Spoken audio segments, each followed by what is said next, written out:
13 মাসের ব্যবধানে মেট্রো রেলের একই পয়েন্টে দুবার বিয়ারিং প্যাড খুলে পড়ার ঘটনায় সেখানে ত্রুটি হয়েছে বলে মনে করছেন বিশেষজ্ঞরা। তাদের মতে নকশা, নির্মাণ অথবা বিয়ারিং প্যাডের রক্ষণাবেক্ষণ এর যে কোনো একটিতে ত্রুটি রয়েছে। কারণ চিহ্নিত করে এর সমাধান করতে হবে। কোনো ধরনের দুর্বলতা রেখে মেট্রো রেল পরিচালনা করা যৌক্তিক হবে না। এক প্রতিবেদনে এই খবর জানিয়েছে দৈনিক যুগান্তর।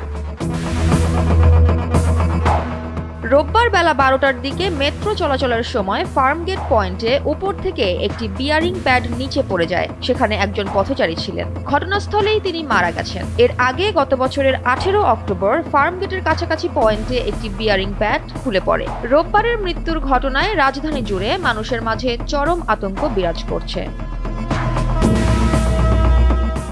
বুয়েটের পরিবহন বিশেষজ্ঞ ডক্টর শামসুল হক এ ব্যাপারে বলেছেন, এটা কোনোভাবেই স্বাভাবিক নয়। ত্রুটি চিহ্নিত করে দায়ীদের খুঁজে বের করতে হবে, না হলে ভবিষ্যতে আরো বড় ধরনের দুর্ঘটনা ঘটতে পারে। আরেকজন বিশেষজ্ঞ ডক্টর হাদিউজ্জামান মনে করেন, ফার্মগেটের অংশে নকশার ত্রুটি থাকার সম্ভাবনা রয়েছে। তিনি আরো বলেন, বিয়ারিং প্যাড যাতে আর এভাবে খুলে না পড়ে তাই তার চারপাশে নাট বল্টু অথবা লোহার গেট লাগানো যেতে পারে, কিন্তু সেটা করতে হলে মেট্রো রেল চলাচল কিছুদিন বন্ধ রাখতে হবে।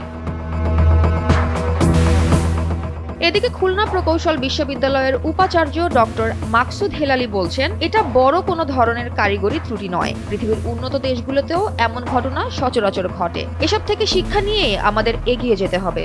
অপরদিকে ডিএমটিসিএল কর্তৃপক্ষ বলেছে, এ ব্যাপারে তদন্ত কমিটি গঠন করা হয়েছে। আগামী 2 সপ্তাহের মধ্যেই নিশ্চিতভাবে জানা যাবে ঠিক কী কারণে ওই বিয়ারিং প্যাড খুলে পড়ল।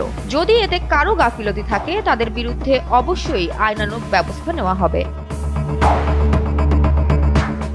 এদিকে নিহত আবুল কালাম আজাদের স্ত্রী বাদী হয়ে তেজগাঁও থানায় একটি অপমৃত্যুর মামলা করেছেন। ঘটনাটি নিয়ে হাইকোর্টেও রিট আবেদন করা হয়েছে। আদালত জানতে চেয়েছে, এই মৃত্যুর পিছনে কোনো অবহেলা ছিল কিনা। যদি থেকে থাকে তাহলে এর দায় কে নেবে। যে রেলপথে প্রতিদিন হাজারো মানুষ ছুটে চলে সময়ের সঙ্গে, সেখানেই আজ নিভে গেছে এক মূল্যবান প্রাণ। শহরের স্বপ্নের রেলে মৃত্যু। এই ঘটনা নাড়িয়ে দিয়েছে পুরো দেশকে। যে প্রকল্পকে নিয়ে গর্ব করে ঢাকা শহর, সেই মেট্রো রেলেই যদি বারবার এমন দুর্ঘটনা ঘটে তাহলে আমাদের ভাবতে হবে, উন্নয়ন মানে শুধু গতি নয়, জানমালের নিরাপত্তাই আসল উন্নয়ন। জয়া হাসান, এনপিবি।